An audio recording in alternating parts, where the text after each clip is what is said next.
Okay, I think we're good to go.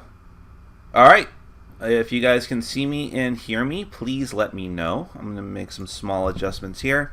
And I am aware that my new Iron Giant shirt is glowing. Possibly there's too much light, but it's very weird. Or maybe it's supposed to do that. I don't know. It's very disturbing. Very rarely do I glow on camera. I've been told that I glow on camera, but... All right, give me a moment here. As always, please, in addition to letting me know whether everything is okay, if you're the word that the Q&A is going on, get more people involved, that'd be great. But don't put yourselves out. Not a huge deal, but, like to have a good crowd. All right, cool. So, for those of you who don't know what's going on, and trust me, it's fine. I usually don't know what's going on ever, always, at most times of the day. My name is Nick, this is Board Game Brawl, and this is our live Q&A. We do this every week. Usually, lately it's been all the time at this time, because this seems like a good time to do it. There's not a lot going on my channel around this portion of the week, and a lot of people seem to be available at this time. But if people complain, I will do it at different times. It's fine. But you can ask me anything you want. That's the purpose of this. You can, most people ask board game related questions. Totally fine. Most people ask game questions about pop culture and geek culture in general. That's fine too. I'm just going to answer the questions to the best of my ability and try to make this entertaining for you. This is my personal favorite thing that I do on this channel, so I go to it and add it with a lot of gusto. Although, if you can find any of the episodes where I am really tired and pissed off about something, those are pretty entertaining too. Okay, so let's start from the beginning. We'll skip that one, but thank you, Generation X. How do you think you'd do on the show Survivor? Think you'd want to be on it? Well, actually, Survivor is one of the very few reality shows I actually enjoyed. I watched it, 2 seasons of it. Not in the beginning, but maybe midway through. I don't remember anyone's names, but I remember the first season that I watched, it really got me hooked on the show. There was this, middle-aged to late middle-aged white dude on the show who I think was former military, who dominated the entire show. Everyone on the cast hated him. When the tribes merged, everyone was like, okay, let's just get this guy out. And he kept winning every single immunity challenge. And at the end of the show, I expected all of them to vote him out just because they were so pissed off at him, but they were like, no, you kind of played the best game. You totally devoured everybody. And I don't know, that kind of got me hooked on the show, and I watched, I think, one more season of it, and I'm like, oh, okay, that's not nearly as good. It's really dependent on the cast members, but I like the concept of it. And to your question, no. I would love to think I would do amazing on that show, but I would be horrible. I can't rough it like that. I can't. Even in a controlled situation, which is what that is. But is that show still on the air? I assume it is. It's a good show. It is a solid, good show if you can tolerate reality shows for that long period of time. Favorite board game publisher? Not in terms of the games they pour out, but their customer service, attitude, etc. Oh, not in terms of their games they pour out. Because I was thinking today that Asmodee, who I know is this huge conglomerate, and maybe it's not fair to lump other publishers together with them, but I was thinking they were the best in terms of quality and quantity of games that they put out. You could say Plaid Hat Games has a good track record, but they don't have a lot of games in their stable. Asmodee puts out consistently good games, and a lot of them, but that's not your question. You want to know just as far as customer service and attitude? I would still say Asmodee, but also, just to come up with a different answer, there's a lot of good ones. There's some companies that really do their customers right, no doubt about it. I complain about certain companies all the time, and that rightfully so, I believe. But credit to where credit is due. I think companies like Z-Man Games have always been good as far as replacing components, and Fantasy Flight has been good about that too. As far as damaged components, that's usually the only thing I can really base it off of, because otherwise I have very little interaction with these companies. But I think those companies do a very good job. We're still such a tight-knit community, even at this point, that you don't want to piss people off. It's not like sometimes when you're talking about other types of media and things, there's these monolithic companies that are huge who people just expect them to have bad customer service and it doesn't really stand out very much. But if that were to happen in board gaming, I think people don't want that reputation at all. Did you back Kodama? Seems like it would be better as a cardboard game instead of cards. I did not back it. I have no interest in it, personally, for myself. I did a preview of it. You can watch that, though. But yeah, I think cardboard would have been a little bit more interesting. Have you ever been to Australia? No, I have not actually been out of this country, which is very, very sad. I would like to visit Australia, though. It's hard for us in Australia to get games, as often they don't stock enough, and it is months before they come back in and cost a fortune. Do you know any ways to get them to Australia quicker? Well, I have no idea. I know that shipping and logistics anywhere around the world is a nightmare, and it does seem to be particularly bad in Australia. Like when I'm paying attention to Kickstarters and reading the comments and reading updates, and there is an ant crawling, just a single ant along the top of my laptop, and I don't know. But I know that Australia seems to have it the worst, or at least one of the worst countries to try and get games from overseas to, and it's really sad. I know that there's a girl that I follow on YouTube. I'm sorry, I'm blanking on her name, but the name of her channel is Monarch's Factory, and she just does like geeky blog posts and things about geek culture in general, but sometimes board games in particular. And one of them, she specifically talked about how tough it was to get games to Australia, and it was asking for recommendations because she can only afford to get a few. And I felt very bad about that. I don't know what a solution is, but I think that is one of the big hurdles that board game publishers, and especially Kickstarter publishers in general, have to overcome. It's one of the main problems because shipping is just such a nightmare, and a lot of that doesn't have anything to do with the board game publishers. It's the very nature of shipping companies and things. And fuel, I mean, it is what it is. But it's sad. Oh, you know what? I'm kind of a dick. Let me take a step back, and I don't know. I just kind of I jumped into this without thinking, and just was like super excited and happy because these are my live Q&As, and I do enjoy doing them. So I was kind of coming at this with a very positive attitude, and I will. But I should take a moment, since we're talking about international things, to just mention briefly what's going on in Paris, because it feels weird to not at least mention it. And I made a little post on Facebook about it yesterday. It's horrific and horrible. I was very upset about it for most of the night yesterday because just in general, it's a horrific thing. And I know that some of you are from France, or from Europe, which I think a lot of Europe and France's neighboring countries are also very nervous today, and rightfully so. And it's just a horrific thing. And I mean, I usually am not very shy about making political statements and things on my channel, but I'm going to reserve that for today. I have a lot of thoughts, a lot of things I could probably shoot my mouth off about, but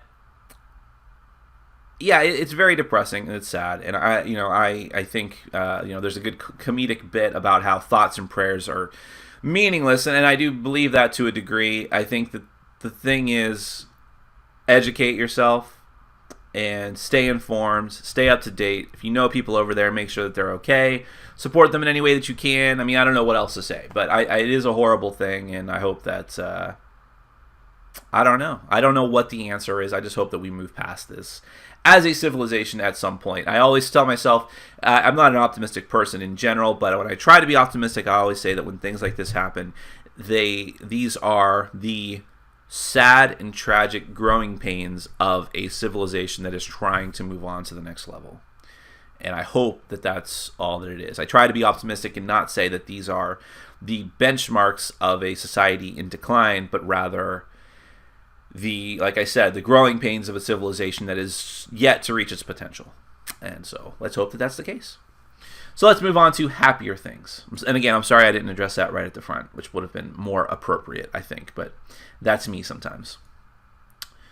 What is the best area control game for 2 players? Wow, that's a very specific thing.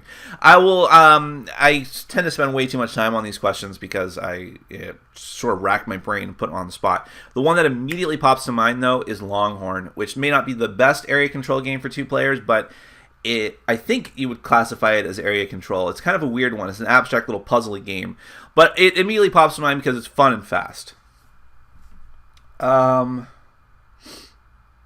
Since a lot of people that play games were cartoon-looking, loving probably children in the 70s and 80s, do you think we will see even more board games with these themes in the coming years? Yes, and I think that is a trend in all of geek culture right now, is to see things resurrected, to see more cartoons of things and movies of things, and sometimes disastrously, like with Gem and the Holograms, which is the downward spiral of that movie kind of rivals the Oogie Loves and the Hot Balloon Chase or whatever, that notorious movie from a couple of years ago.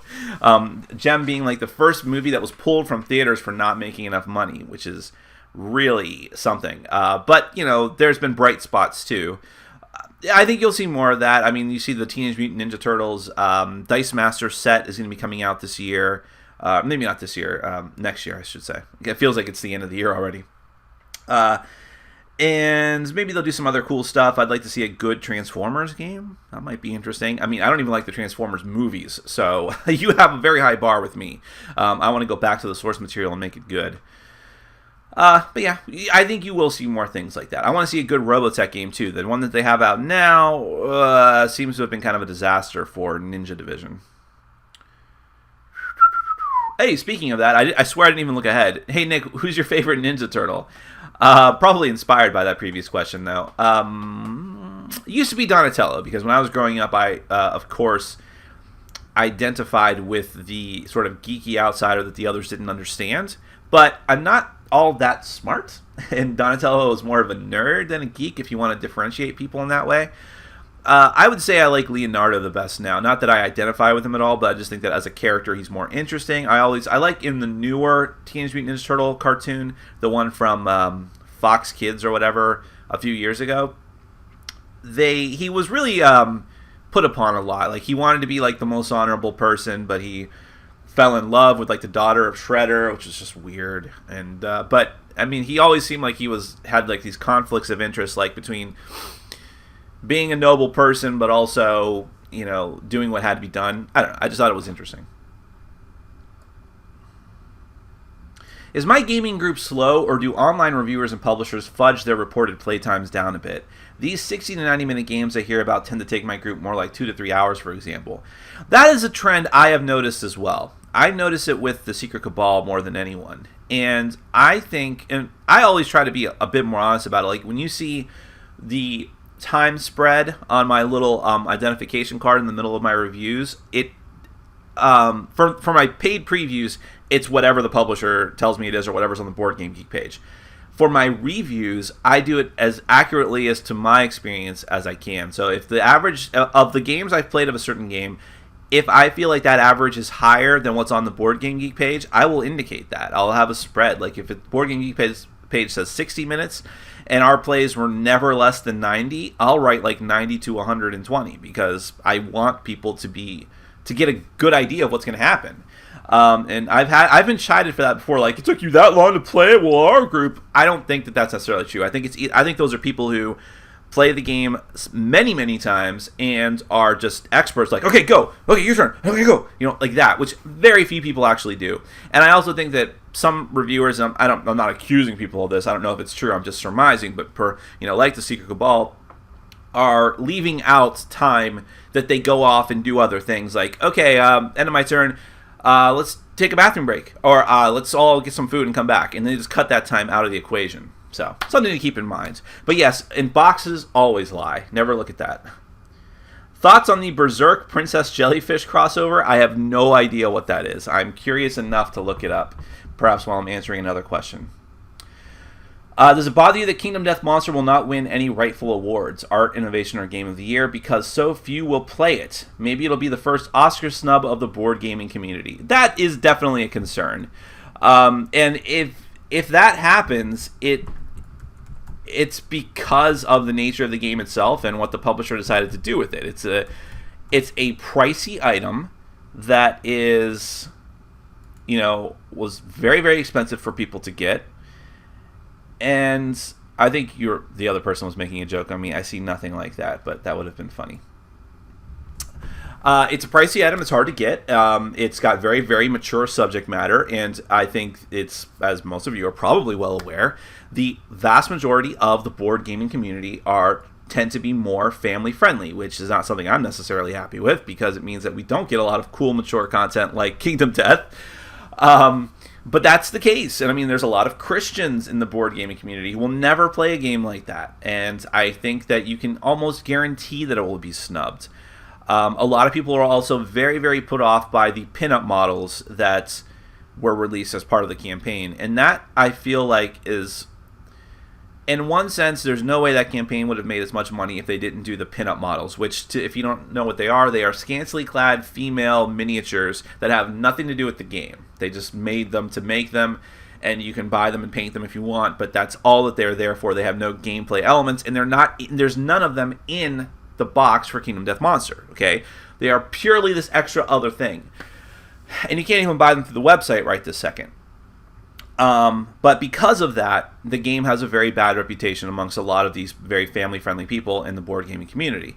And I feel like they wouldn't have made as much money if they didn't do those. But because they did, it hurts its reputation so much that I wish that they hadn't done those pinup models. But I think that all of those reasons, for all of those reasons, it is going to get snubbed. I'll pull for it. I'm assuming I'll be on the committee again this year. And I will nominate it for every category I think it rightfully applies: innovation, art, component quality, what other ones? Cooperative game. I will nominate a game of the year. I'll nominate it for all of those and possibly more because I feel that it does fit into all those categories. But I may be the only person voting for it. We'll see. Some people will hate vote against it.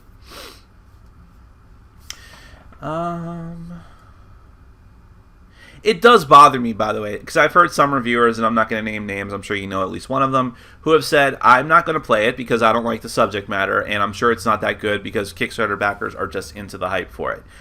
I can't tell you how much that aggravates me.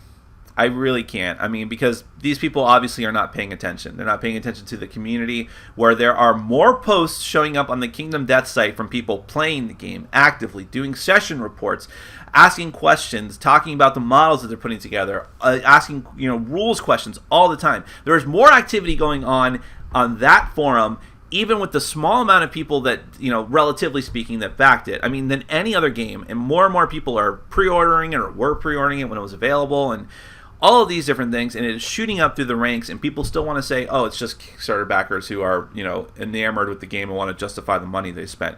There is probably a small percentage of people who do that, but I don't know why it's hard for people to just say, hey, it's a great game. I may not ever play it, but I acknowledge that it's a great game. But these reviewers, one notorious one in particular, will not admit that. And it's pretty aggravating. If you could choose any 4 people from past or present to have a drink with, who would they be? Oh, that's a little too on the spot. Mark Twain, Samuel Clemens would be a choice.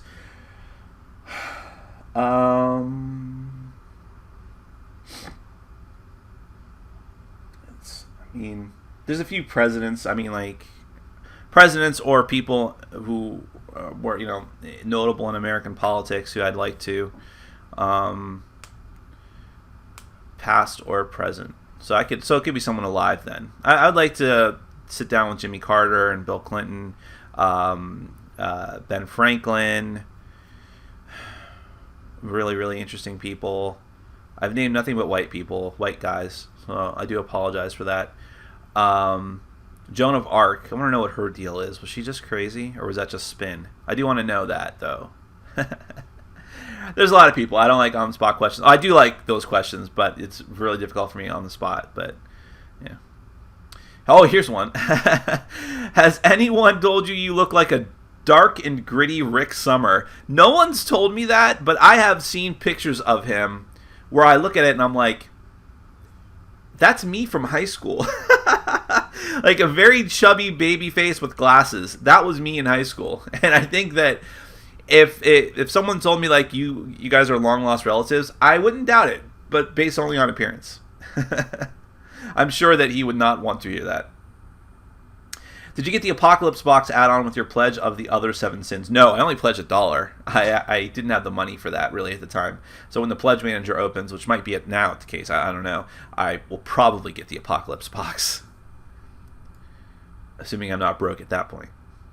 What's a good way to see the list of games you have kickstarted or are currently backing? You can look up the Kill shirt on Kickstarter. You have a really awesome collection of games, and I really enjoy your weekly live Q&As. Keep up the good work. Oh, I'm sorry. Thank you very much. I just was reading for the sake of reading. I usually don't read the compliments about me because it seems arrogant. But thank you very much. I appreciate it. Do you sleeve any of your games and or customize your box inserts to fit in game expansions in one box? I sleeve a few of my games that see a tremendous amount of play. Legendary and Seasons are the two that pop the top of my head. Legendary was not cheap to sleeve. But I don't customize my box inserts. By customize, it's usually bye-bye box insert into the garbage because it just doesn't fit. Like Seasons, totally gone at this point. But I have done some kind of sort of customization things to make things work better. Like with High Command, I've made like this little cardboard thing to stick in the middle to keep the deck separate. But I don't tend to do stuff like that too much. I'd rather like bag cards than spend too much effort trying to sort them out and put them in a proper place. Nick, have you ever been in love? Not including beagles. No. Yes, I think I have been. A couple of times. Speaking of which, how old are Bugbear and Honeybee? Any chances of seeing them on camera? I didn't even know Honeybee existed until recently. Let's see. Bugbear was born in April of 2011, which makes her almost 5 years old. She is 4 3/4 or something like that at this point. And Honeybee was born in December of 2011. So she's about 6 months older, or 6 months younger than Bugbear. So she's 4. Yeah. She's about 4 at this point, or she will be soon. Honeybee is not here right now. Honeybee is with my ex. I only get her some very random times. I can show you Bugbear real quick. There was a cameo of her walking around back to my... She's probably sleeping on my bed right now. Hold on.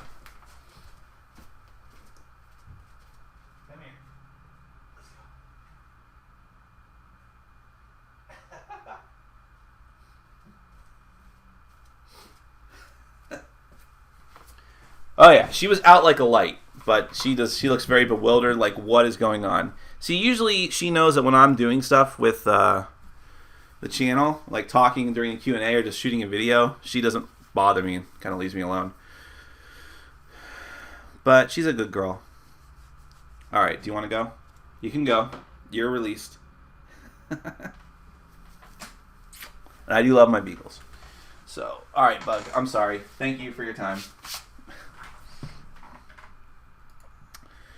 Alright. How are the components for Secrets of the Lost Tomb? I heard bad things about the minis and artwork. Well, I have it. I was sent it by the publisher. Sadly, it's been kind of sitting there for a while. I haven't had a chance to get to it yet. It's a big, intimidating box. So when I pull it out, my game group's like, whoa, it looks like it's going to take hours and hours. I don't think it would, but it looks like it would. But I don't know. I popped it open, looked through all the stuff, and popped out the tokens and things. It looked okay. I didn't notice any like major issues, but a lot of times you don't notice things like that until you start playing the game, so I'm not going to confirm or deny it. Are you going to back Arcadia Quest Inferno? Probably, because even though I think I'm still on Cool Mini or Not's review list, I have taken way too long to review a couple of their games, so I wouldn't blame them for taking me off. But even though I'm on the review list, they don't send me exclusives, so... By the way, Lyrics, do you want to be a moderator? I'm going to make you a moderator, I think. How do I do that again? Yeah. You're a moderator now. And, here, maybe. Nathaniel, you're also a moderator because you're also a longtime fan. If you guys see shenanigans going on because it's taking me too long to get down to the bottom of the comments, please delete people. Totally fine. Alright. I have to find my place again. But yeah, I'll probably back Arcadia Quest just to get the extra stuff. Because I do regret getting... There's like 2 or 3 exclusives I didn't get from the first Kickstarter, and I kind of regret that. Because I've now been collecting all of the minis that you can buy optionally on the side, officially. And I have all of them.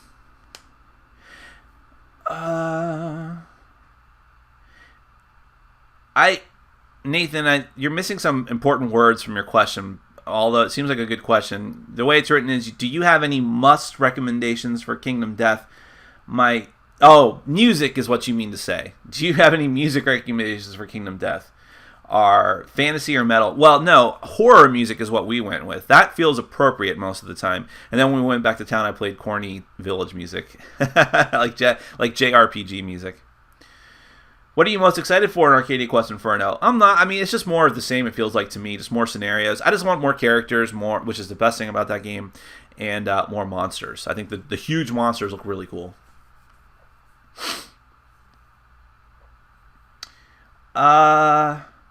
Regarding the Board Game Geek TV's gameplay videos, would you be more inclined to watch videos with Rick Sommer because of his podcast? Is it not Rich Sommer? I thought it was Rich.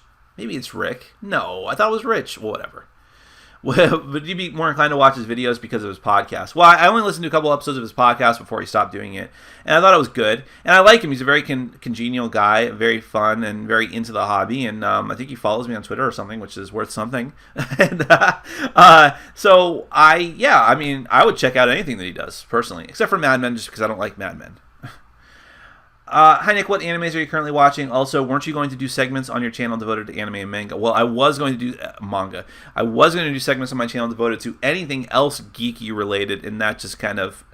It's so hard for me. I'll be totally straight up about this. I want to continue doing optional variants more than anything. I have so many ideas for what I've wanted to do with it. I can't justify it when I am so far behind on reviews and previews and top 10 lists. My top 100 has been delayed and should hopefully be starting tomorrow. I can't justify doing optional variants right now. It's sad. If I was doing this channel full time, I would do it for sure. Every week, several times a week. What anime am I watching? I actually, just before I started this Q&A, started watching One Punch Man because so many people, including someone who works next to where I work, our neighbor, recommended it to me when they saw my license plate, which says Otaku X, and I said, "Okay, finally, I'll try the show." And so far, it's fun. It's a goofy show. Are there any challenging themes you would find interesting to play in a game if designed tactfully, like how slavery was addressed in Freedom: The Underground Railroad? Yes, I do think that, and look, you can't offend me. It is very, very difficult to offend me just because I am I used to make a joke about this on my Board Game Blender segment, and people didn't understand it. But what I was trying to say was because I am a white, middle-class, middle-aged, not middle-aged, but close to it, male American, that there's nothing I should be complaining about, really. And so it's, in that regard, it's hard to offend me.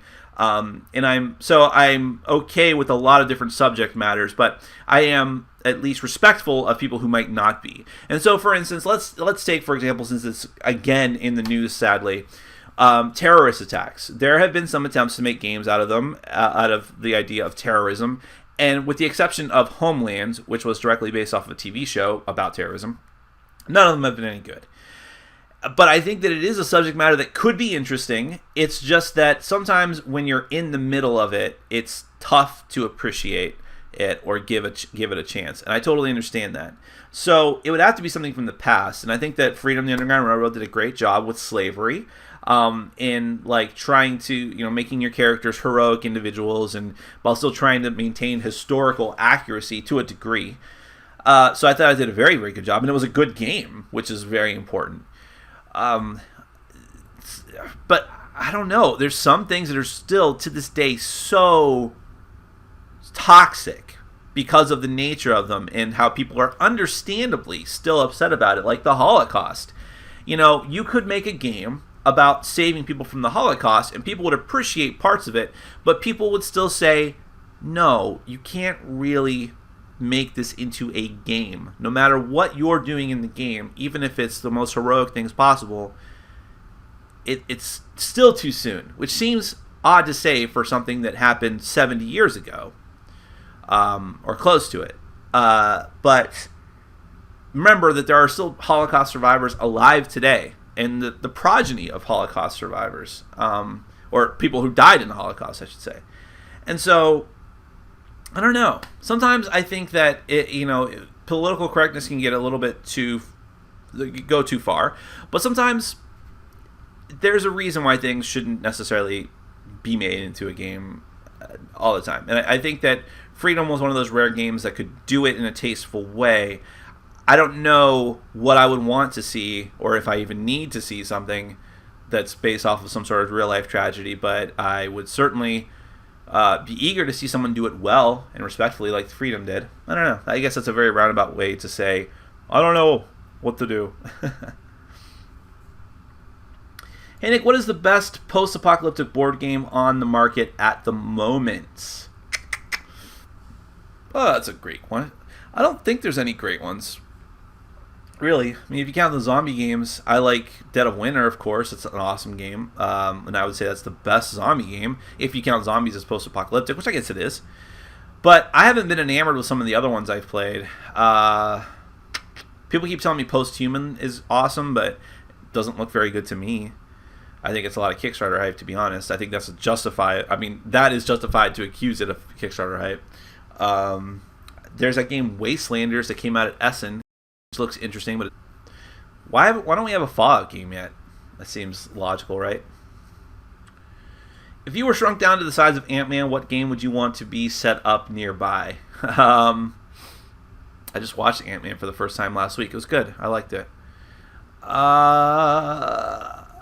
I don't know. I mean, something that I could, as Ant-Man, play and have fun with. I don't know. That's a very weird question. Something with miniatures, I guess. Have you been watching any of the Catanathon on Snakes and Lattes? No. I like the Snakes and Lattes guys are nice guys. I just don't have an interest in watching people play Catan. Even though I know they do wacky stuff, they dress up in costumes, they have special guest stars. It's a fun idea, and they're doing it for a great cause, which I think is fighting cancer or funding cancer research. So that's a great idea. I don't know. I have too much to do right now, but maybe I'll have it on in the background later. Which superhero is your favorite? Probably Green Lantern when all is said and done. There's a lot of good ones.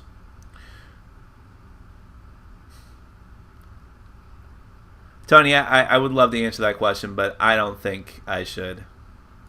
I will have to go ahead and decline, but I have very strong thoughts about it. Are reviewers who have games coming in and going out quickly desensitized to the cost of time stories? Well, I acknowledged that in my review of the base game of Time Stories. I think I did, or I meant to, and I've mentioned it to other people that I've talked to. I might have mentioned it in one of my Q&As as well after the fact. Was that I received my copy of Time Stories, the base game, as a review copy. So I didn't pay for it. Nothing. Not a dime. And I know that if I had, my opinion might be slightly different. I might be more pissed off about, hey, wow, there's only one agenda in this box. And I acknowledge that in my review because I felt like it was worth noting. But at the same time, I said, it is such a good game that I genuinely believe that if I had to pay for it, I would still be okay with paying for more expansions. Which I have. I didn't get the Marcy case as a review copy. My rep at Asmodee said, well, we kind of, the reviews for it's really difficult to review these, so we're probably not going to send these out to reviewers. And I don't know if maybe they just didn't send it to me. Maybe other people did get it as review copies. I'm not sure. But I had to pay for mine, and I will pay for the rest of them because I really enjoyed them. If you watched my spoiler review of the Marcy case, if you've already played the Marcy case and watched that, then you know that I didn't think it was as good as the original, the Asylum, but I still thought it was very good, and I'm incredibly excited for the rest of them. So I'm still going to, regardless of that, I'm still going to put in a lot of money into this game. No doubt about it. And when 6 expansions have come out, it's going to be pretty irrelevant that I spent $40 less than everyone. I don't know. I don't think that just because reviewers got it, that it's like a deal breaker, that you shouldn't appreciate their opinions. And Tom especially, at this point, has no qualms about trashing a game. I think he can put himself out of the box of reviewer and say, would I pay for this? I think. And certainly Sam and Z definitely can. And they were critical of some of the aspects of it. But with Z still coming around to the fact that it was still an amazing game. Take off your shirt. Is it bothering you guys? I know, it is kind of weird, right? I'm going to change my shirt. Hold on.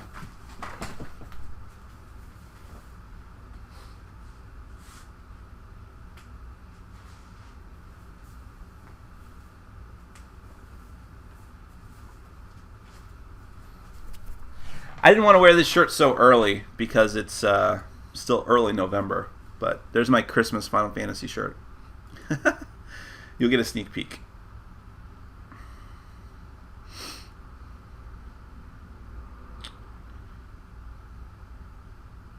What brunch item is your favorite? Alcoholic whatever. How do you manage a 100 plus game collection and not let some games not get played at all? I have heard people put games in a rotation. Is that a thing? I've done some things like that. Like, okay, we're going to play an existing game. I don't want to learn the rules to right now. What haven't I played in a while? Let's do that. But that's about the most I've done. It's hard. It really is hard. I have some dedicated game nights where we don't do any new games, but they're few and far between. This is definitely a cult of the new group. Hang on a second.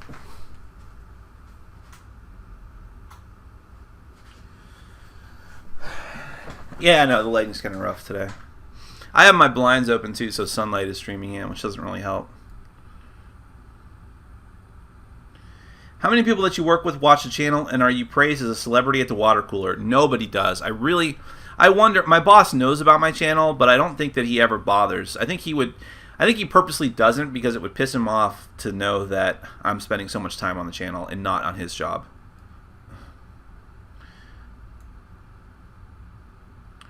Any good storing ideas for Blood Rage? Throw away the insert and just shove it all in there. That's what I do. Because I don't care about the quality of the minis. Are you thinking of reviewing Food Chain Magnate? If I ever get a copy, I would. I really hesitate to spend that much money on a single game. I know I spend way more than that on a bunch of games that are probably not as good. Potentially, it might be a horrible game. But it's hard for me to justify that. I wish I could trade for a copy. Any plans on doing some more top 10s? I'm really interested in your opinion. Yes, my top 100, which is essentially 10 top 10s, will be starting probably tomorrow. And then by the end of the year, let's see, we'll have my top 10 of the year. And then I want to redo my cooperative games top 10. And I want to... I have some other ideas, like top 10 overrated games, things like that. About how many total games do your new shelves hold? Well, on average... give or take, each of my shelves holds 4, and just counting these, and it's a 5x5 cube, so 100, I guess, which seems sad. It seems like it should hold more. But that's about it. I know you've been asked a ton of times, but where do you typically get your shirts? There's 3 sites that I typically go to, and I check them every day for their daily exclusives, and that's... sorry, I'm stifling a sneeze. Shirtpunch.com, tfury.com, and Ripped Apparel. I think it's just ripped.com. R-I-P-T. I've also was checking out TeePublic yesterday, but they're kind of weird. Their website needs a lot of work, and I'm kind of questioning the quality of their shirts. I've also gone to T-Turtle, but T-Turtle is very specifically using one style of artwork, and it doesn't always work well for me. Sometimes they have other artists, but for the most part, their artist does cute, chibi stuff, a lot of Pokemon stuff, and I'm just not into it. But occasionally they have some brilliant things on there too. Who else? Woot also is a very good one, but again, very specific. And Woot doesn't get a lot of... I don't know, Woot's very generalized, but they go for style over like parodies, which is fine, but not always the best. Do you know of any other board games like Blood Bowl Team Manager? No, because I haven't played Blood Bowl. It's hard for me to pin down what that game actually is and what it plays like. I've heard it's kind of deck building, but not, and I don't know. Is there a scheme for the organization on your shelves? I noticed the Super Dungeon Explorer box is still by your head in your reviews. Well, that's because it seems to garner enough attention. And yeah, sometimes I'm annoyed that people keep asking what the box with the mouth is, but it's apparently, it looks attractive to people, so I like letting people get interested about it. I do try to put the games that I love the most and games that are new and hot near my head so people can see them. It gives the channel like, oh, wow, you reviewed that game. You got that game in and reviewed it. Cool. That kind of thing. Lesser known games tend to go towards the bottom, but I don't put a ton of effort and thought into it. What are your thoughts on Twilight Struggle? I'm considering buying it, but I think the rules look intimidating to say the least. Any advice? Well, I've only played it once, and it was with someone else who owned the copy and who didn't play it before, so we both had to sit down and learn it at the time. And it really wasn't that bad. I mean, the gameplay is easier than you would suspect for the complexity of the game and what people and how people talk about it. It is heavy, but not overwhelmingly heavy. Okay, I think if you read the rules ahead of time, you'll be fine. The rulebook is not the best because it's like walls of text, like a lot of war game rulebooks are, even though it's not really a war game. And there's a lot of historical stuff you just kind of have to sift through unless you want to read it, and that's fine. But it's still a fairly straightforward game. Once you get one play under your belt, you're going to be like, okay, got it. And in fact, the game has a very steep learning curve as far as the plays you've put into it. Tom has said this most notably, and I think he's very, very accurate in it.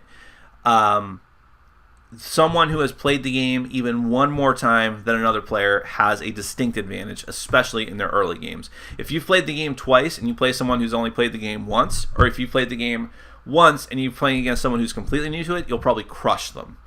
But still, I don't think that translates into rules complexity. And I think that overall, it's a good game. It's not necessarily for me, but I recognize it's a very well-designed game. Are you planning on going to Dice Tower Con next year or the year after? If I'm invited, I will go. Are you worried you will stop getting review copies of games? Often you talk about a review copy a manufacturer sent you and that you feel bad you haven't reviewed it yet. Won't they get pissed? That's a valid point, and there are certainly games that have been sitting on my shelves for a very long time that I just have not gotten to. The reason for that is because when I get a new hot game in, I have to think about what's best for the channel, and what's best for the channel is to review those games, even if they're games that I've paid for myself. And it does mean that some games get put by the wayside. Other companies, when they send me a review copy of a game, they get reviewed right away. Other things have been put off to the side. If people get pissed off about it, I totally understand, and sometimes it's about me setting expectations. And going forward, I think if people contact me about review copies of games, I'm going to let be known that I will do my best to get it done soon, but it might not happen. And you have to know that when you send me a game for free. I'm not a game hoarder. I try not to be. It just happens sometimes because of my schedule. Did you back the other Seven Sins? Yes, as someone mentioned before. How big of a dud is 504? I have to tell you, after watching reviews of it and hearing more about it and seeing more about it, it was like my number 2 or number 3 most anticipated game from Essen, or well, it was somewhere on the list, and it plummeted. I have zero interest in even trying it now. I'm certainly not going to spend $100 for it. And while that makes me sad in a way, because it did look interesting and because I like Freedom and Freeze a lot, it makes me happy that a certain North American distributor might not see as much success with it as they were hoping. That would be the one nice side benefit. Best area control for 2, Sun Tzu. Well, I do have Sun Tzu in my shelf of many, many games that need to be played. So you might be right on that.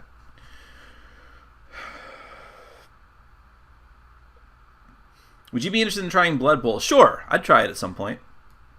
Seems really hard to get. I don't know why. It's another stupid thing with Games Workshop. I feel like they have a good audience that would definitely spend a lot of money for that game, but they don't want to reprint it.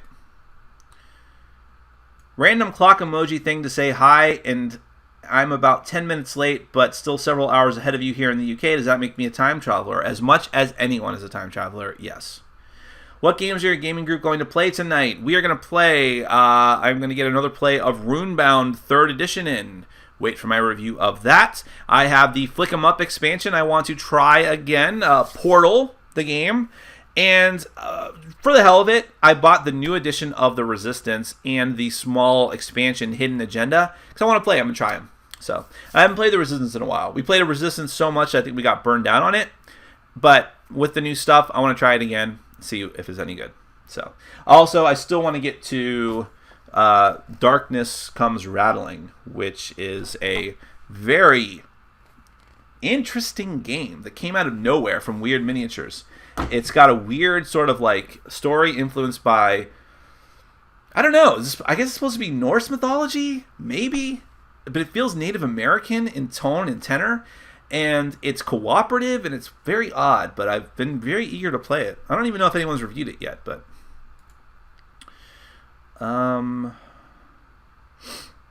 any thoughts on the new Back to the Future board game?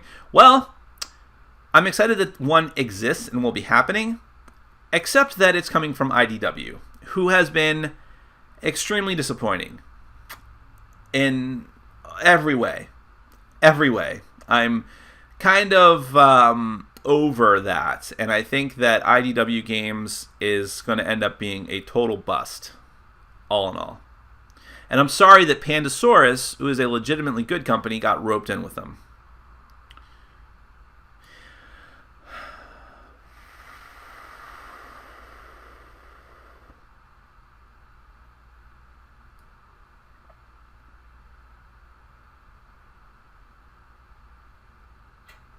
I don't know what that comment means. Where is the top 100? Nudge, nudge. Yes, I know. It's coming. Well, here, let me show you this, because I'm working on it. I was working on it late last night. These are all those, like, that's a prototype game that I have to preview. All those stacks of cards all around are me sorting out my top 100. In fact, this stack is... Hold on a second. How many do we have here? I'm not entirely sure. 6, 9, 12, 15, 18, 21, 24, 27, 30, 32. That is my top 32 games of 2015. As of 2015. Top 32 games. Set in stone. Will not be changed. Which is bad news for any game that I'm about to review soon. Because I don't want to change it. I don't want to get caught in that loop, but I'll have to wait till next year to make it onto the list.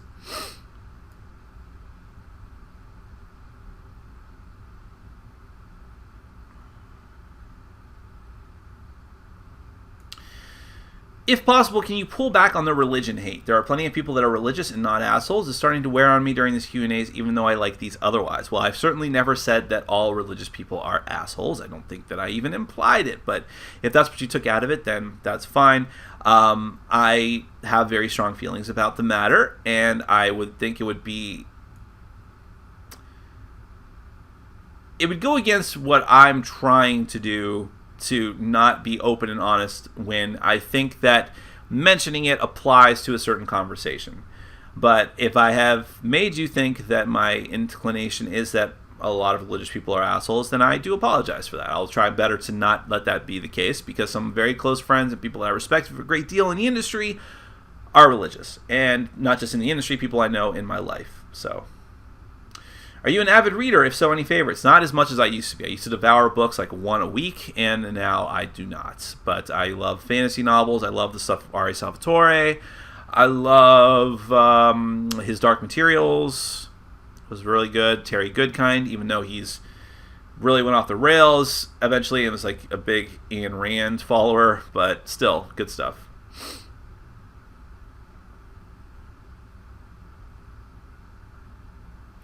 Would I ever worry that Board Game Bliss would pull the plug on sponsorship to avoid alienating some of their customers because of any comments I make about religion or politics? Well, again, I don't think I say anything that controversial. I think maybe, I don't know. I didn't think that I did, but I think that the owner of Board Game Bliss, I don't even know if he wants me to say his name publicly, he knows what I do on my channel. He appreciated my channel even before I asked him for sponsorship, and has been very okay with everything that I've said so far. So I don't anticipate that happening.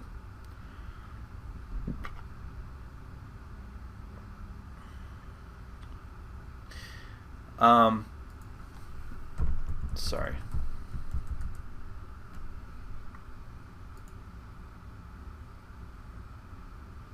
Yeah. Sorry, I lost my place again. You mean that people will play the eschatological Blood Rage but not Kingdom Death? Hypocrisy. Well, the people don't like it when things are like explicitly shoved in their face. So people will play games like war games and games where you kill monsters and people all the time, all day long, always. But only if it's not objectively shown to them.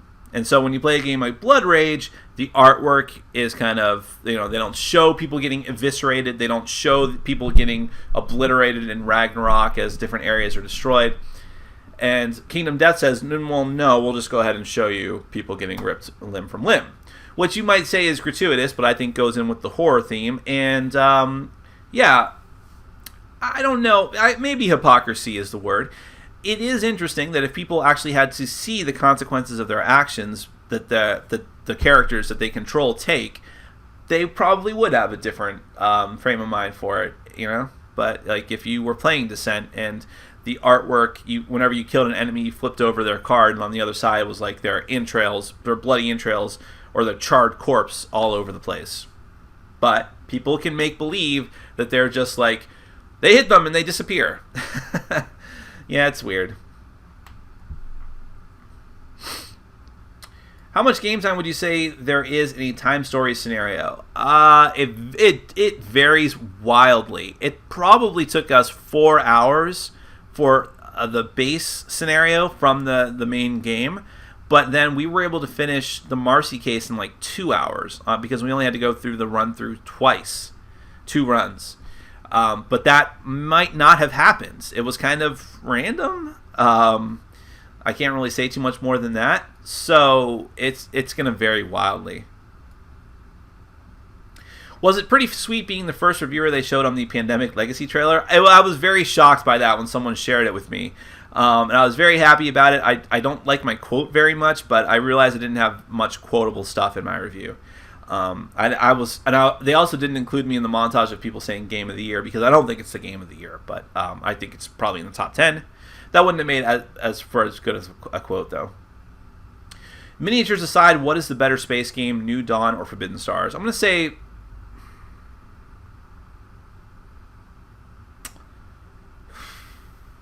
I don't want to paint myself into a corner here. I would say Forbidden Stars, but it's very close. I don't want to paint myself into a corner because I might have just made that decision, and I'm not sure what I chose and what I put over which one. But it's so close that it's meaningless. They're both very good, and for different reasons. New Dawn is like a more tile-laying area control game, and Forbidden Stars is also area control, but it's also got much more combat, so...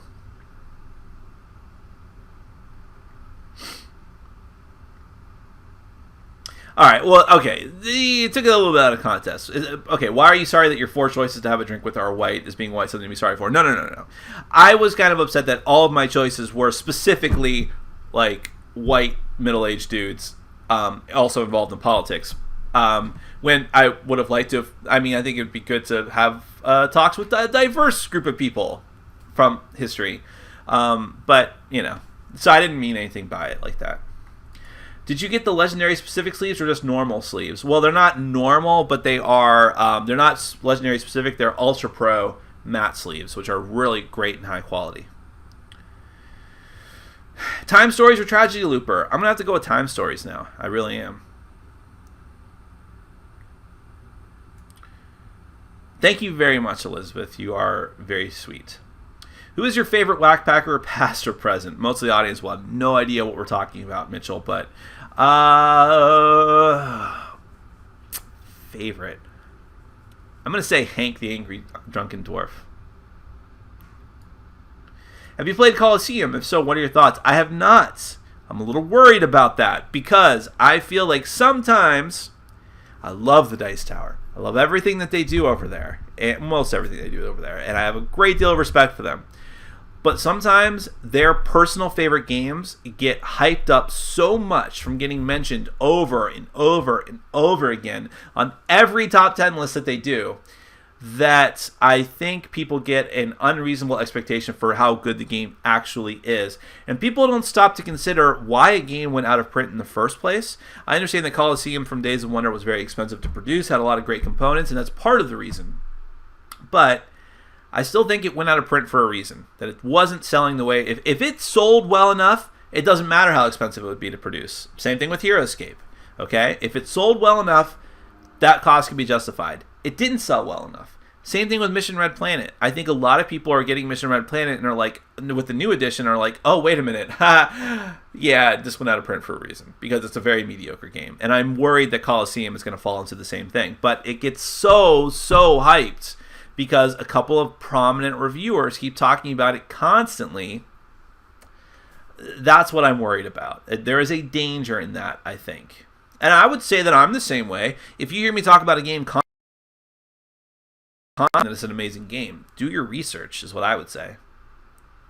Like Kingdom Death Monster, absolutely not going to be right for everyone. Not even close. I think there's a very specific subset of people that I would highly recommend the game to based on other things that they like, but it's not going to be for everyone. It's not even going to be for everyone that likes Descent, you know? But something to be aware of. Is there a game that you think does a good job at being inviting to minorities? No. But I also think that that's a moving target, and it's very difficult to pin down what is inviting to minorities. I think that when you show, when it's a game that lets you take control of characters specifically, and they do show a diverse range of different characters, and those characters are treated with respect, and when the subject matter has to do with things that is, I don't know. See, I don't even know. It's such a moving target. Like a fantasy-based game that's not even about real things could potentially be inviting to anyone. I don't know. It's tough, but I also think that it's important just to, if you're having avatars that you have to control, it is important to have them be a diverse cast. That's step number one, and I think most games fail in that, to be honest. Especially with regards to gender as well. Best LCG, ECG, and expandable card game, I assume, and worst LCG, ECG. The best one for me is, since you qualified it with ECG, is probably Summoner Wars, but the worst one, I was really not a fan of the Lord of the Rings card game. I recognize that it has some good elements to it, and I can understand maybe why some people like it, but I really did not like it. Have you tried Dogs of War from Simon? Yes, I played it one time. Someone else owned a copy of it. It's cool. I haven't felt the need to go out and get my own copy, so maybe I didn't love it, but I thought it was still decent. I had fun. Nick, did you get Project Dreamscape? No, I did a preview for it, though. I did not get a review copy of it, however. I think we're talking about the same thing. That card game with the trippy art? Yeah. Do you think the Dice Tower is suffering from video overload? No. Because in order to be successful on YouTube, you have to be putting out videos constantly all the time. And I think it's just important to sift through the videos and find the ones that you want. But I wish I had the kind of output that they do. Have you ever thought about taking on contributors or a partner for your channel? I thought about it, and it's just not going to work for me. If I was doing this full time, I'd consider it, but right now I have a hard enough time putting my own content on, and I think that needs to be the focus. As selfish as that sounds, I just can't be worrying about other people, and I don't think the channel is there yet.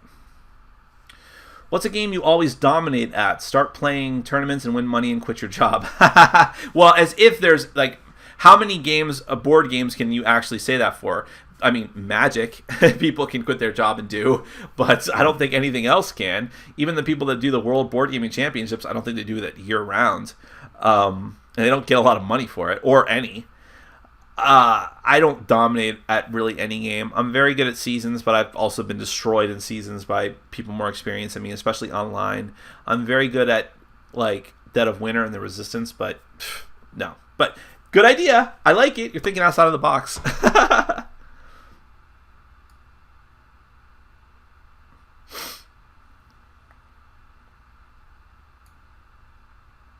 That's a good point about war games, Nathaniel. Not really a question, but read that. It's a good comment. What about Defenders of the Last Stand? I haven't played that. I know that it's like a retheming, essentially, with some new elements of Defenders of the Realm, and I did not like Defenders of the Realm that much. Though granted, I do need to try it again, so I would be open to trying Defenders of the Last Stand again. Would you kill baby Hitler like Jeb Bush would? I added that last part. No, I wouldn't. I think I would do what Stephen Colbert would do, which was raise him and make him into a good person.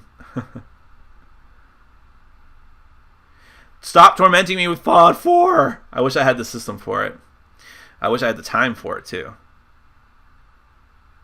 Which games do you think handle politics well in lieu of the wake of an event debate happening tonight? Also, will you watch the debate? No, because I'll be playing my games with my gaming group tonight, but I'll probably watch the summations of it later on online. I like to follow up and see what people said that were stupid. But what handles politics well? No, I haven't played a lot of political games, but I've heard games like Democker, which I do have on my shelf, I just haven't played it. Democker handles it well. 1960, The Making of a President. There's at least a few other games that handle it well. Like wasn't there a game called Campaign Manager that was very good and well regarded? Yeah, there's definitely things out there for it. I realize you were probably kidding about my shirt, Nathaniel, but to be honest, I was bugged by the glowingness of it. It was really weird.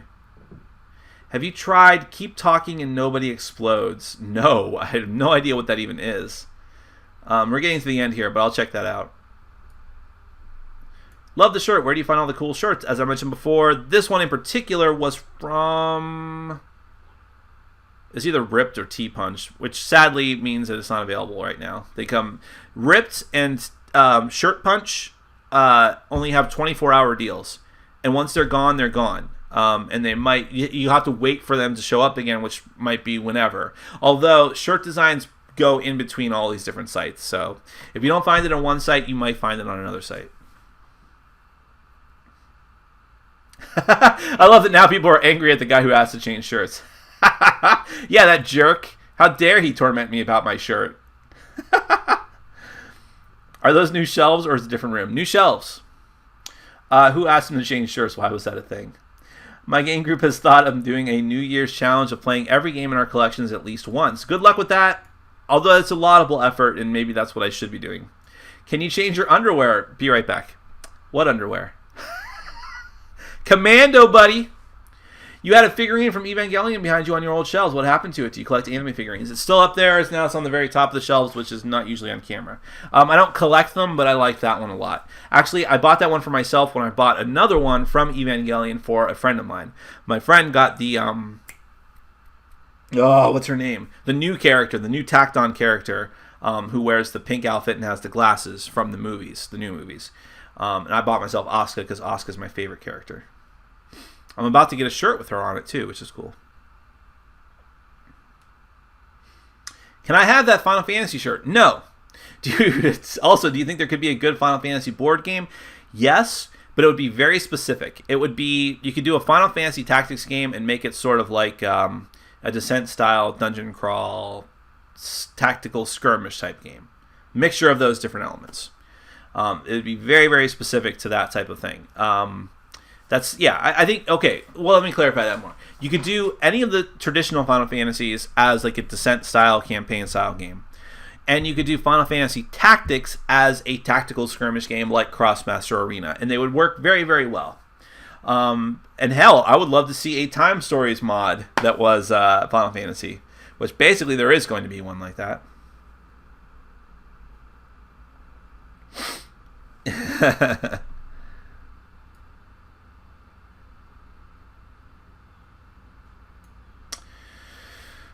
Do they have daily specials at your shirt sites? Sometimes.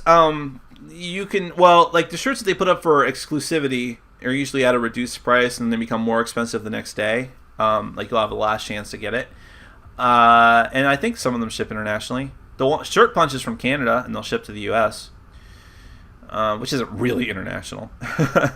But I know that T-Fury, you can usually get a 10% off code if you look online. How many pre-addiction friends have you gotten into board games, and how did you do it? Not really any. The few that I would say even remotely qualify were people that were already doing other really geeky things, like Dungeons and Dragons or video games. So, or Magic the Gathering, which is still I feel a very distinct entity from what we do. But so it was kind of a lateral shift. It wasn't really monumental.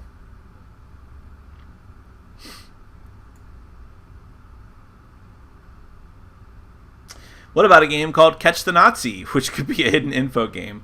Yeah, even though you might be catching Nazis, I still feel that's going to ruffle some feathers. Are you still a big fan of High Command, and would you recommend someone buying it? I still like the game a lot. I think it's a great game. I haven't played it too much in the past year, but yeah, I would recommend trying it. I think you can get it very cheaply because it wasn't really a hit. Give it a shot. Don't go all in on it. Just get like one of the base games. Probably... is it not Fortune and Glory? Faith and Glory, the last base set, I think is the most interesting. What expansion are you most looking forward to? Well, I'm going to say the Abyss expansion because I'll be getting that this week, and now that it's here or about to be here, I'm very excited for it. I've heard mixed things, but I'm hopeful. Is that Claustrophobia on your shelf? Yes. Have you played it? Yes. Have you reviewed it? No. But my review would be that it's a very good game. I have the 2 expansions for it, which I need to try at some point. I'm going to need to end this soon. I wanted to get to the bottom, though. Yeah. That's a good point. Gainer says, one good thing about having games still on the review pile is that maybe you can inject some hype into it after the Cult of the New has already forgotten about it. That's my story, and I'm sticking to it. Yes, that is why I'm leaving those games in my pile. But no, Gainer, that's actually an interesting point. I like that. What is your job in printing, Nick? Well, the company I work at now is, which I'm actually... For some reason, I'm fondling the shirt as we speak because it happens to be... I'm sure this is going to get me in trouble, but it's okay. That is my company. There we go. Landy Marketing. So all the other printing companies I worked at, I was strictly like in the bindery section doing factory work, which is like folding, cutting, stitching. Stitching being putting like the staples in the sides of books. Gluing, padding, sorting, collating, all these different things, right? So I do a little bit of that at where I'm at now, but mostly what I do is office work because we're a marketing agency, and physical printing is one of the things that we do, but we also do design work and things. I don't do design, but... So I'm kind of as with every job I've ever been at, I'm kind of a jack of all trades, master of none. What do you think of companies making male or female counterparts of popular characters? I'm okay with, like, a female Thor and female Link. I'm perfectly okay with that. I think I would like it to make story sense, just because I am a stickler for stories making sense. Imagine that. But if it does make sense, then go for it. I think I want to see cool stuff like that. I like the idea of gender-bending characters. And, sometimes I like it when it's an alternate thing, and like what Adventure Time did, where, like, every character flipped genders. And... in that context, it wasn't that it had to make sense. It was just an alternate history story. So I think that'd be fascinating. I think there should be a whole line of books that is all of like the characters from well-known comic books, gender bents the other way, but treating it not like it's something weird, doing it totally straight-faced. Like, here's what would have happened if Spider-Man was a woman. You know? So I think it's a good idea. But again, I want it to make sense, is the only qualification I would have. I think most people would agree with me on that. Is not liking any Final Fantasy game a relationship deal breaker for you? No. But I would say, really? Well, I would say if they like other video games or even other RPGs, but they don't like Final Fantasy, that would be more disturbing to me. If they just don't like video games, it's fine.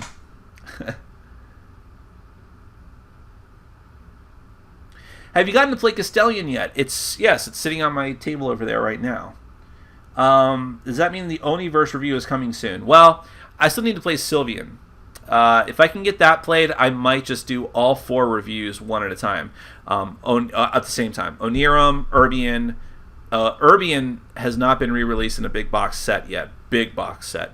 But I'd still review it. So Onirum, Urbian, Sylvian, and Castellion. I'd love to do all 4 in a row. It's interesting, too, because so far, again, I haven't played Sylvian. It's a mixed bag. So put that in your pipe and smoke it. I don't know what that means. What is the best way to introduce yourself as a board gamer? I haven't had much luck yet. Well, neither have I. It's very tough. Because you say, oh, I play board games. I like board games. I do a channel where I review board games. And then people say, oh, like Monopoly, Scrabble. Yeah. And then at that point, I'm just like, no, kind of like modern board games with strategy and tactics and fantasy themes and things like that. And they're like, oh, so Dungeons and Dragons. I'm like, can we talk about something else? You just have to be patient with people. Expect that people are not going to know what the hell you're talking about. Have you any advice on starting a game group? Yes, meetup.com. Best way to do it. Find a good spot to play first. That's the number one mistake that people make. Start a meetup group and then put in like, hey, now suggest places for us to play. And people are like, oh, I don't know, we can't do it at my place, so where do we go? Have plans in motion first. Figure out a place where you can play and meet. Then set up a meetup group. Then set a meetup with a date and stick to it. And see what happens. You're right about Colosseum, wrong about Mission Red Planet. You're wrong! No, you might be right for yourself. But my point being,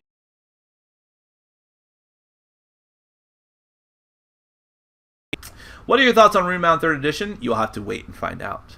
And what are your thoughts on Warhammer Quest? I don't know yet. I have not played the original Warhammer Quest. Warhammer Quest, the adventure card game, is hopefully coming out this month. I haven't played it yet, though. But I don't want to spoil anything for my Runebound review. But it will be soon. Have you updated your Patreon page? I have, although I still need to do the logistics of it. But there are brand new pledge levels. Check it out. I think it's pretty interesting.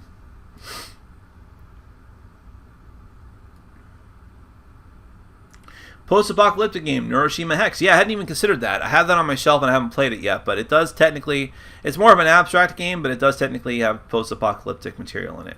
Like, same world as Convoy and, what's the other one that Imperial Settlers re-implemented? 51st State in the new era, yeah.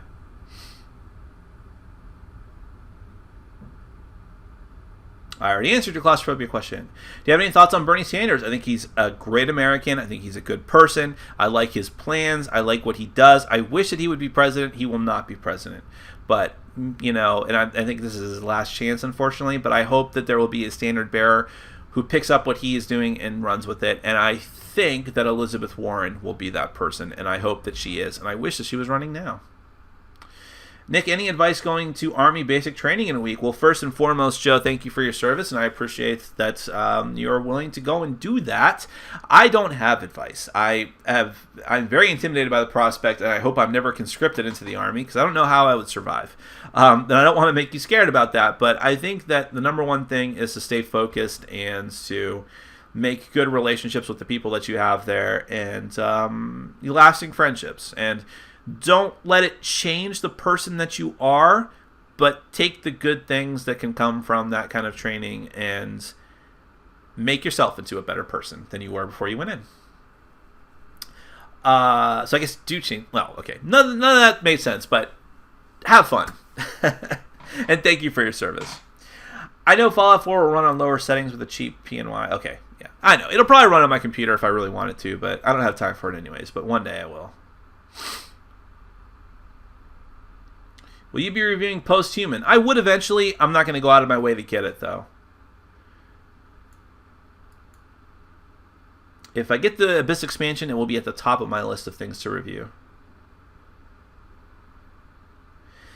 I've just pledged towards Super Dungeon Explorer Legends, but I don't own any of the other stuff. Is it worth getting the earlier expansions? I noticed a few going cheap. Well, getting Forgotten King would be a good start. It is expensive. It's a full box game. Some of the other expansions, it just depends on... They're usually the same. Like, they usually have one or two heroes and then a bunch of monsters and a boss. So just go for one that appeals to you. I like the Rock Top Gang because it's got, like, directly video game inspired stuff like Turtles and Link and Mario and stuff like that. I really liked Von Drack Manor. Of the newer ones...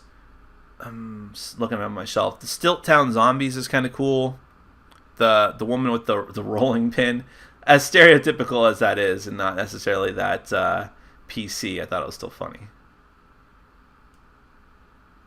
Could you elaborate on the Abyss expansion, please? I don't know, honestly, a lot of the details of it. I've just heard that some it's kind of modular, and some parts were not as good as others. What game excels at telling a story? Above and Below does. Kingdom Death Monster does. I'm not a fan of it necessarily, but Tales of Arabian Nights does, and Agents of Smersh also does, although I'm still on the fence about that one. What do you think of Islebound? I think it looks quite cool. I think it looks great, and I think that Ryan Lockett and his company have a very, very good track record. So it's the very definition of a safe bet, one would hope. Can't believe you didn't pick Eric the actor. He would be a close second. I hated Eric sometimes, but in hindsight, I'm sorry that he's gone. Warren being the vice presidential ticket candidate on the Clinton ticket? I don't know about that. As cynical as it is, and I'm not saying I agree with this thought process, I don't think they're going to double down on having 2 women as candidates. Time Story sells the story. Yes, you're right. I'm sorry. Can Super Dungeon Explorer and Arcadia Quest coexist, or will one of them squash the other? They can coexist. They're very different games. Last question. I need an RPG level up, gear up game to play with my wife. Your thoughts? If your wife is okay with mature and dark subject matter, and is okay with you spending hundreds of dollars on a single board game, Kingdom Death Monster is your choice. But let's say that you're not insane and that your wife is also not insane, like us, like me, the faithful of Kingdom Death. Then Descent, I think, is an excellent choice. It still plays well. With 2 players, I mean, for the most part, it's better with a group, but I think it's all right. Fallen works is a 2-player game and works well, and gives you some of that level up, gear up type stuff. What else works well with 2? I'm just thinking. I don't know. I'm gonna kick this out to the rest of the audience. I think I need some more help here because I'm racking my brain and not thinking of things that are good for 2. Damn it, now you're drawing me into more questions. You hated on IDW earlier, but you were all about Dragon's Gold at Dice Tower Con. What? At Dice Tower Con? Dragon's Gold? Do you mean...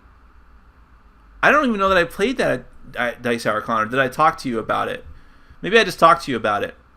But important thing to keep in mind, IDW picked up Dragon's Gold. They did not publish it originally. In fact, my copy of it is the original White Goblin Games version, if that matters. All right, I'm gonna end it there. No more questions, or else I'm gonna stay here forever. Thank you so much, peoples. I'm sorry if I said anything that offended you, but I usually do. This has been Board Game Brawl Live Q&A. I love these. I always have fun, and I thank you so much for hanging out with me, spending your brunch with me. I do really appreciate it. Everyone hang in there. I know it's been a really tough weekend so far for the world in general, but I really believe that things will get better for the world in general, and I certainly hope that everyone is safe and sound tonight. If you're in France especially, just hang in there. We're all behind you. So that will be my last little maudlin sentiment before we go. Above all else, try to play some games this weekend. Have a good time. Take your mind off of things and enjoy yourselves with friends and family or frenemies, whatever you have available to you. Have a fantastic night. Take care.